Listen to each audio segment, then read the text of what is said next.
the defendant couldn't have been able to hold the bucket and the scepter at once. Also, we have already established that she was not holding a scepter in her right hand. Therefore, the defendant, Miss Espella Cantabella, was not holding the witch's scepter at any point during the incident.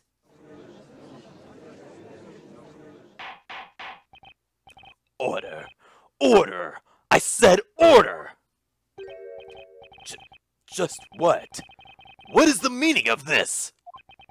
In all my days as a judge of this court, I have never heard such an argument. These are but a paltry set of words, and yet they ring with such remarkable strength. Your Honor, what you just heard was logic. Logic, you say? What is with these two? They just silenced Inquisitor Barnham with mere words! Such foolishness! This must be some type of witchcraft! Wait, do you think? Could they be witches? Seriously? Just frickin' blame everyone with witches. It would seem that the concept of logic does not exist in this world.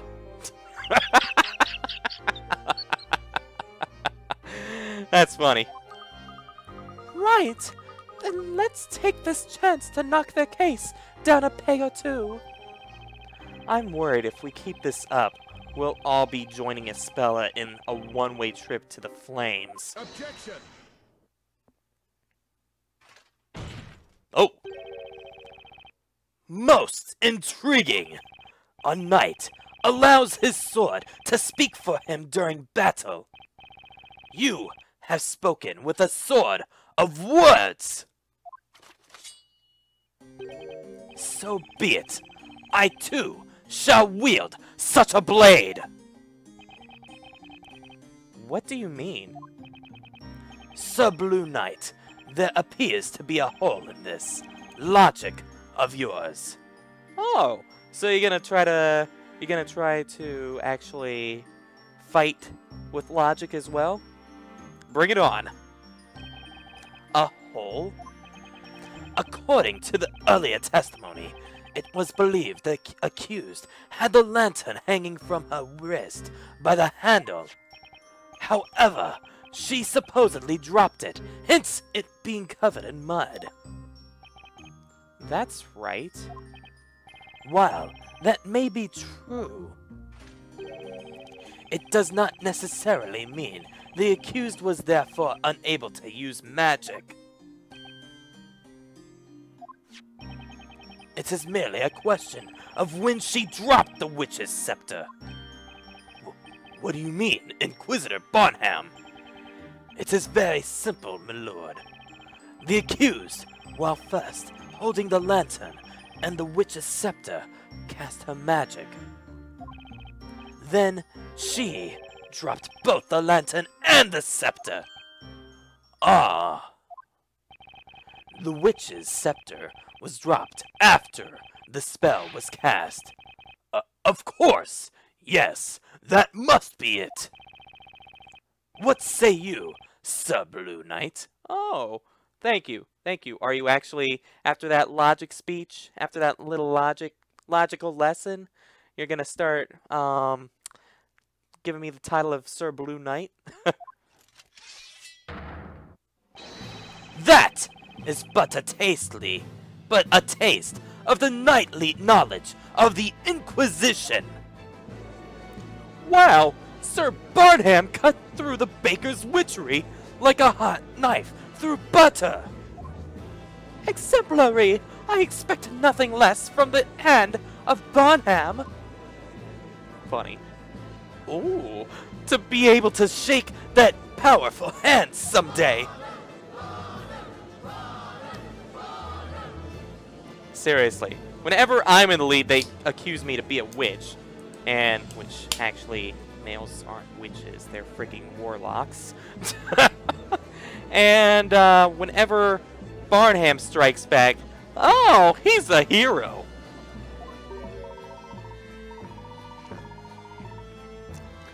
That Inquisitor isn't quite what he first appeared. Yeah, sure seems that way. Just a moment ago, he seemed like he'd never heard of logical debate. Now he's suddenly using it against us. This guy's no joke, that's for sure. Now then, most honorable witnesses, I ask that you lend us your aid once more. Ding! I request that you all testify to the court once more. Tell us which occurred first, the dropping of the lantern or the casting of the spell? Witnesses, you may begin your testimonies. Tell this court, in your own words, about the sequence of events which transpired tonight.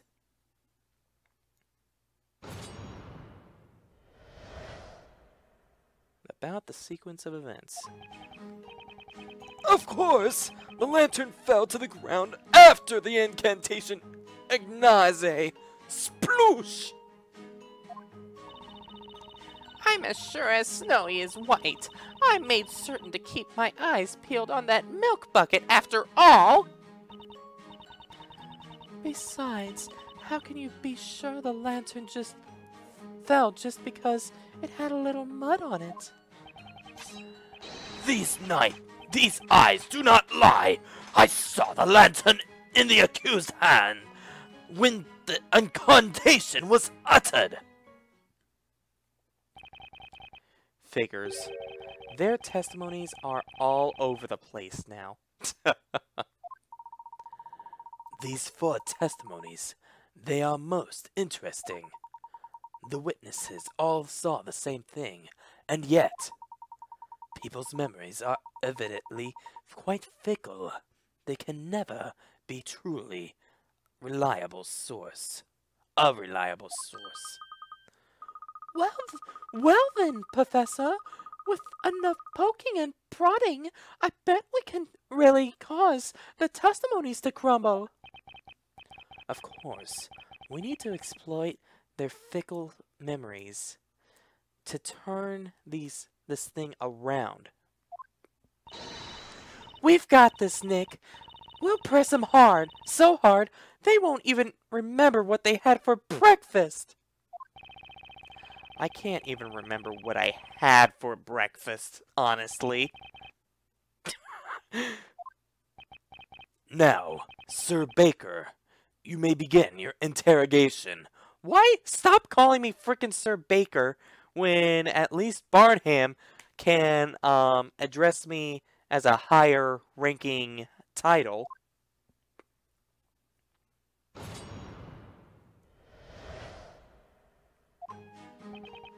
Of course! The lantern fell to the ground after the incantation of Ignaze.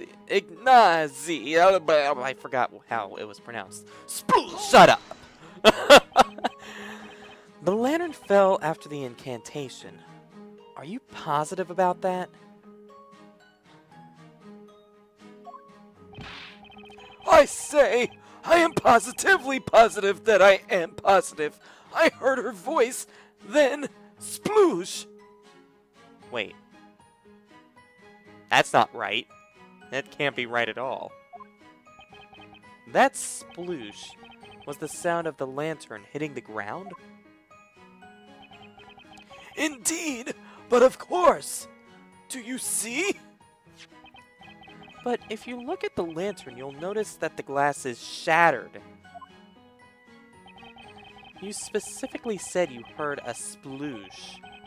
Shouldn't you have heard the sound of the glass shattering when it hit the ground? The only thing I can think of when I hear the word sploosh is that guy from The Legend of Zelda Wind Waker. Whenever you play that, that battleship game for the heart piece, him going, sploosh. So, you specifically said you heard a sploosh. Shouldn't you have heard the sound of the glass shattering when it hit the ground? The sound of glass shattering? No, I'm afraid I'm afraid I failed to catch your drift. What? I was present in an area a bit farther away from the crime scene, you see. I have no recollection of hearing such a sound. No recollection? Precisely so. I'll have you know I can easily hear a dog barking across town. Do not underestimate my hearing. I wasn't! Relax, Grandpa! There is nothing of interest in this testimony. Will the witness with the goat please proceed with her testimony? Now, what was that with that word bubble? Huh? Right. You mean us. You startled us for a second. Didn't he, Snowy?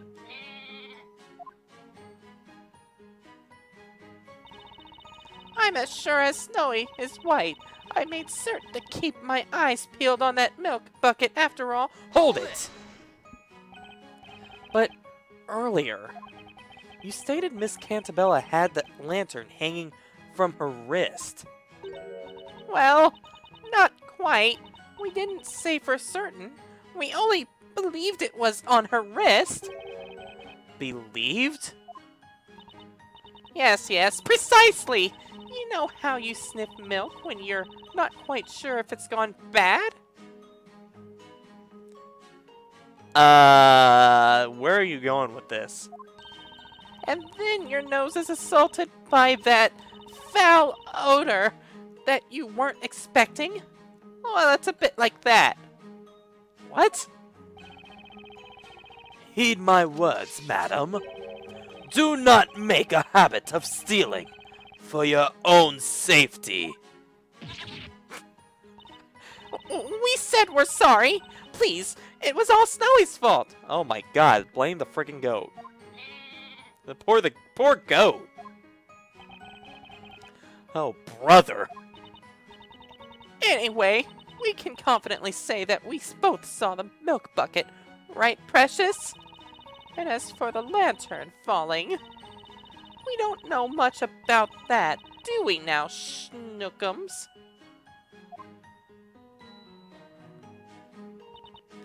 Besides, how can you be so sure the lantern fell just because it had a little mud on it? Hold it! Hold it! What do you mean? Well, maybe the mud was already on the lantern before any of this happened. Did you ever think of that? Before any of this happened? Like, maybe it's been there since last week. It did rain last week too, after all. And if that's the case, then there really isn't any point arguing about whether or not she dropped the lantern, right? Indeed. What say you, Defender?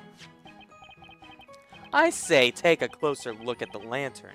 You'll notice there's mud on the glass. Mud on the glass? The lantern wouldn't be very useful with that mud blocking out the light, true?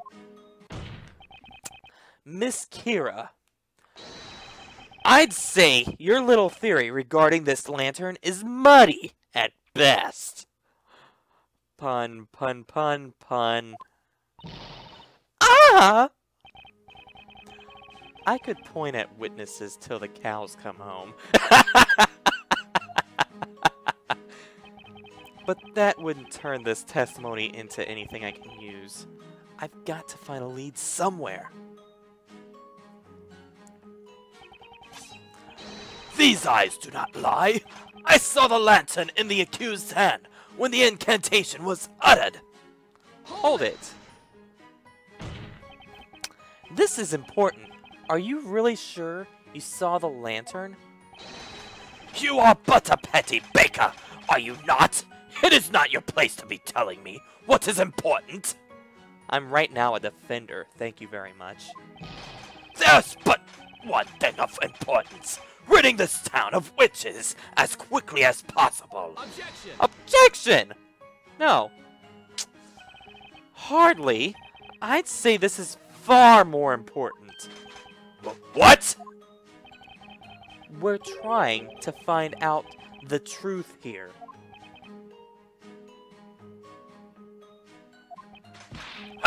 How absurd! That girl is a witch! I say, a witch! I would stake my entrance into the Knights of an Inquisition on it!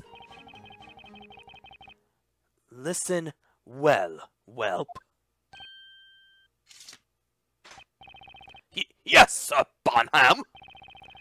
Many young men within the ranks of the knighthood share your level of passion.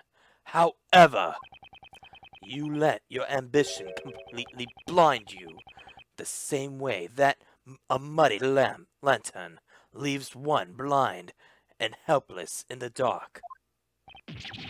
What? This guy... Yes, indeed. I would say he is quite the tough motivator. What do you think, Nick? Did you notice anything fishy? Yeah, possibly. I think there may be something I can use. Really? Wow! I didn't hear anything special. There was definitely something out of place about that one witness's testimony. It was something I haven't not noticed from any of the other witnesses so far. It appears you may have found something, Mr. Wright. A 4-witness cross-examination. This is something I've never done before. But then, maybe there's another way I should be tackling this. I believe it is worth trusting that intuition of Mr. Wright. Okay, got it.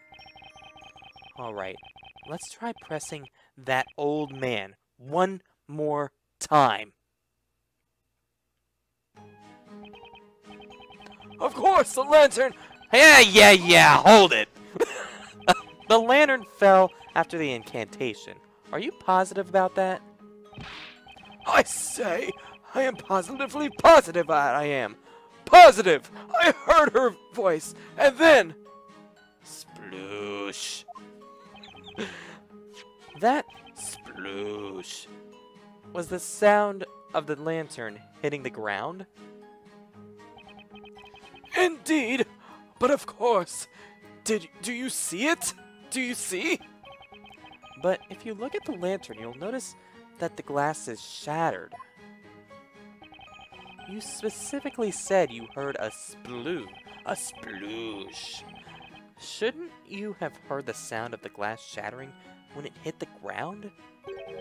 The sound of glass shattering? No, I'm afraid I failed to catch your drift. Hold it! There it is. Right there. I knew I heard something strange. Huh? But old Greybeard didn't say anything weird. Maya, it's not that old guy that said something weird. It's the person next to him. Next to him? Ah! Look there, Professor! The goat lady! She looks deep in thought. It would seem. She has noticed something odd in this elderly gentleman's testimony. Ah! That's right! These cross-examinations have 4 witnesses. Hey, Nick, it looks like we're not the only ones paying attention to these testimonies. You're right, which means if they're all listening to each other's testimonies... Correct, Mr. Wright. Each witness is fully aware of themselves and their own actions were in the middle of their own testimonies. However, it is while listening to these the testimonies of the others that the witnesses may sometimes reveal the most valuable information. I see. It's habitual. They can't tell they're doing it, but I can. And I'm going to use it to turn the tide back in our favor. In fact, I do believe I may have spotted our first opening in which to test this new technique. Mr. Wright, could I draw your attention to the touchscreen? Yes. Is it going to be the bottom right, or what? The touchscreen? You're breaking the fourth wall, please. Sliding the magnifying glass during a witness's testimony will allow you to shift your focus to another witness.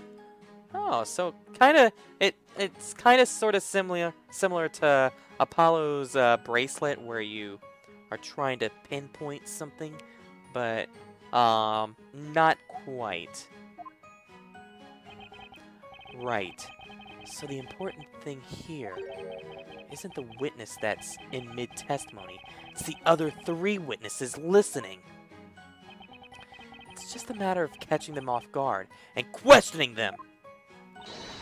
What are you waiting for, Nick? Let's give it a shot. How about we try questioning the goat lady next to old Greatbeard? Okay, all I have to do is slide the magnifying glass over the witness. The sound of glass shattering? No, I'm afraid I failed to catch your drift!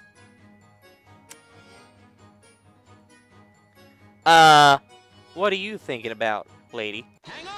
Hang on! Excuse me, Miss Mary? Oh, do you mean us? But Snowy and I have nothing else to say. I knew it. I caught her completely by surprise. Mr. Wordsmith just gave his testimony. He told us all about the sound he heard when the lantern fell to the ground. Mr. Wordsmith didn't seem too sure. But I wonder if you might happen to have something to say about this. Huh? Well, that's, Is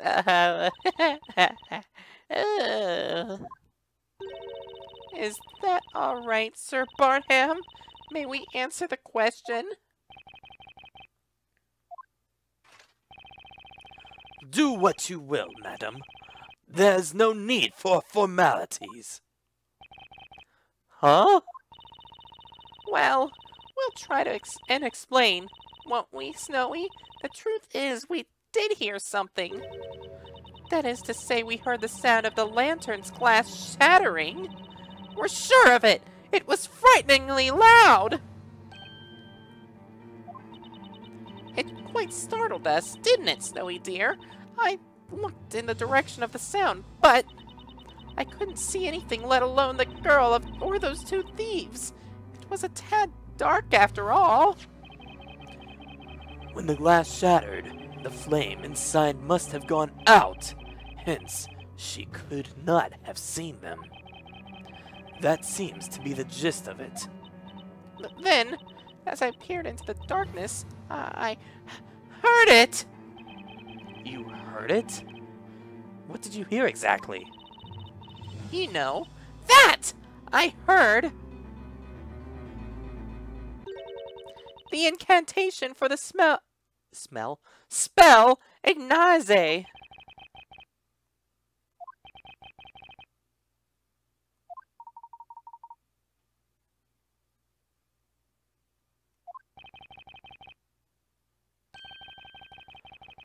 What did you just say? Now hold on right there, witness. Yes, my lord. The glass shattered when the lantern fell. Then after that, you heard the incantation for the spell Ignaze. Do you swear to this court that this is, without a doubt, correct? Yes. Maybe. I think. How about my testimony? What of my oratorical observation? That blasted spell Ignaze occurred first, then the lantern plummeted to the ground. Yeah, we got a little contradiction going on here. A big one between two eyewitnesses. I heard no such thing. There was no sound of shattering glass. Absurd! Simply absurd! So the lantern fell and the glass shattered. That does not change the very fact that this girl is a witch! You just shut the hell up. Objection! I hate to disappoint you, but that's not quite the case. In fact, this testimony changes things a lot. Wouldn't you agree, Inquisitor Barnham? What is the meaning of this? Let's go over what we know so far. In order for a witch to use any magic, they must be holding a witch's scepter. And yet, none of the four witnesses saw the defendant holding a scepter of any kind. That's because the scepter was made to disappear with the spell Demare, correct?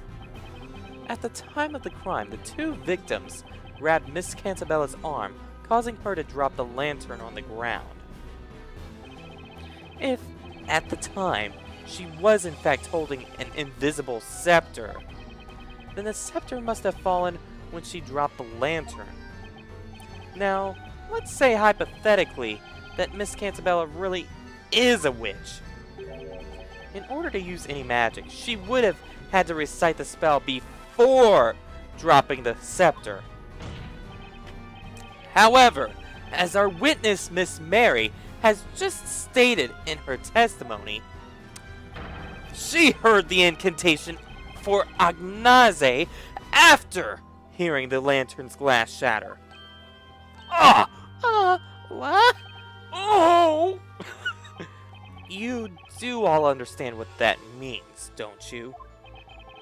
It means that Miss Cantabella, the supposed witch you've locked up there, could not have possibly cast any magic. Therefore, the defendant, Isabella Cantabella, is clearly in no way, shape, or form a witch. Wah! Oh! Ah! Oh! What? Such frivolity! Do you realize what you're insinuating? Do you really think she is not a witch? Huff! Such nonsense! Did any of you even listen to my testimony? We did, but you're wrong. There was no glass shattering. Are you calling me a liar, Missy? You couldn't have seen the mud on the lantern when it's was as plain as day. What ridiculous claims, all of you! Oh, hush! Take your little toy sword and go back to playing pretend, Sun Knight.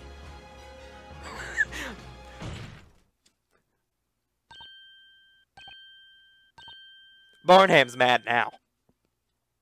Will you all shut up? Witnesses, this is a court of law, not a playground. Must I remind you of the importance of these proceedings? Witches and their magic threaten our fair town of Labyrinthia. Your words here today could decide the fate of every single citizen within our walls. Do you understand? As such, I expect each of you to take your role seriously and testify honestly about what you saw. Barnham is really angry at the witnesses right now. That goes like beyond Edgeworth going after freaking Gumshoe, I believe, or anyone. Look, he made them all speechless.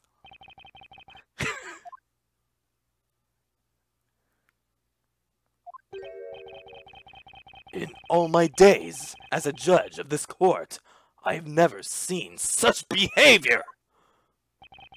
Behavior that leaves a cloud of doubt over the credibility of each of your testimonies! Indeed, my lord, quite a miserable set of witnesses, this lot. I see. It would appear this trial has come to a sudden halt. Huh? So, that must mean... Quite right. It means you have won this trial, Mr. Wright. We've won. I can hardly believe the situation we have found ourselves in. I did not anticipate this trial ending with such a strange turn of events. But due to these witnesses' dubious credibility, I can see no reason to continue. What say you, Inquisitor Bonham?